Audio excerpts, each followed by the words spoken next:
Yo, what's going on? My name is Freddie, and we're back with Make It Yourself. Today, we're going to be making some fried chicken. Let's get straight into it.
As you see, I only let the chicken sit in there for about 45 minutes, but you can leave it in there longer if you want, like an hour or 2 hours, maybe even up to 3.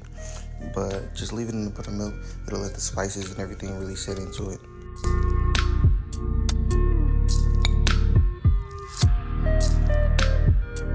So there's 2 ways that I went about and did it, as you'll see in the video. One was the deep fry, the other was pan fry. I personally did not like the way that the deep fryer way came out. It looked like just a band-aid that you could peel off, so I didn't like that. The breading just didn't stick to the chicken well enough for me. But when I did pan fry it, it did come out a lot better.